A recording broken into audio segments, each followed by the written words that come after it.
fue la primera base, diríamos, normativa de un texto único, que un proceso donde creó un Estado unitario, donde prácticamente todos los departamentos, que en ese momento eran 9 departamentos, que habían sido creados a través en el año 1816, que eran Montevideo, Maldonado, Canelones, Soriano, San José, Colonia, Paysandú, Durazno y Cerro Largo. Esos eran los departamentos que estaban, que además los diputados de esos departamentos elegidos en ese momento fueron los constituyentes de la Constitución de 1830. Entonces, esa Constitución de 1830, que tiene, como te dije, 155 artículos, trató de ordenar y de crear determinados derechos. Tuvo falencias. Fue la Constitución que duró más, porque la otra duró hasta 1919, que fue la Constitución posterior que recogió postulados de los blancos a través de la guerra de Aparicio-Saravia, ¿se acuerda?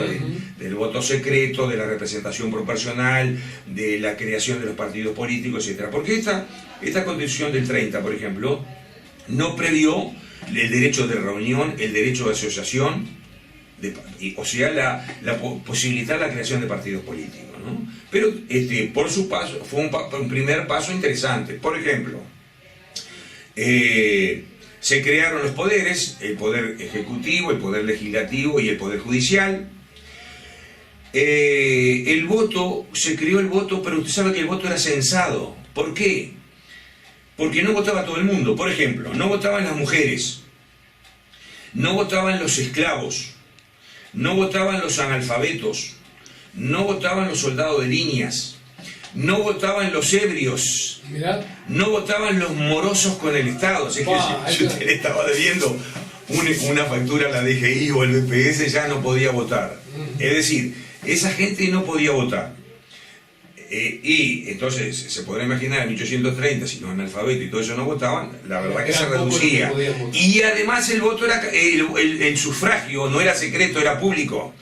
Un voto cantado, lo cual llevaba a que a veces las elecciones eran peligrosas. Por ejemplo, hay un parte de un jefe político, porque además se organizaban en los departamentos. El presidente de la Constitución era elegido por la Asamblea, en voto indirecto, no lo elegía directamente el pueblo, ¿verdad?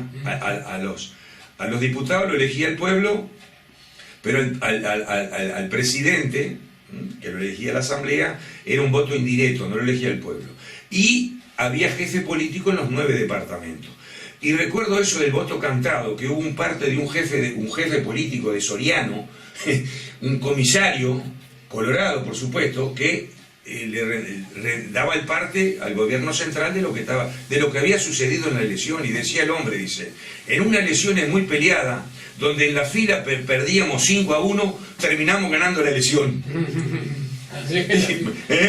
Y seguro que usted iba a votar, decía voto del Partido Nacional, lo miraban 3 veces y el tipo ya no, perdón, cambio. Era así. Entonces, ese voto cantado se cambió en la Constitución del 19, 17, 19, pasó a ser secreto, que fue una de las causas de las revoluciones arabistas.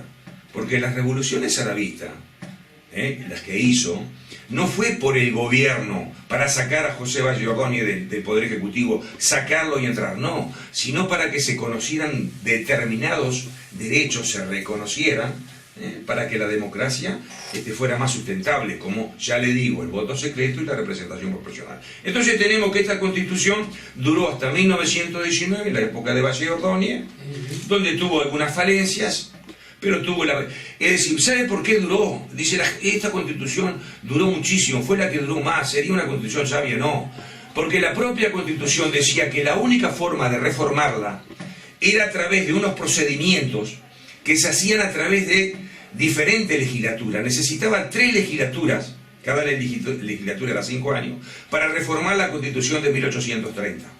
Pero como había golpe de Estado y había guerra, etcétera, siempre se disolvían las cámaras. Entonces nunca pudieron conformar 3 legislaturas seguidas para reformar la Constitución. Proceso que recién se hizo, diríamos, luego de esas luchas del gobierno de Valle Ordóñez, se civilizó más un país Y bueno, y ahí se empezaron a modificar y tratar de corregir los errores que tenía. Esta constitución también dijo de que nadie más nacía, libertad de vientres, nadie más nacía esclavo en la República Oriental del Uruguay. Y donde la soberanía no radica en el pueblo, sino que radica en la nación.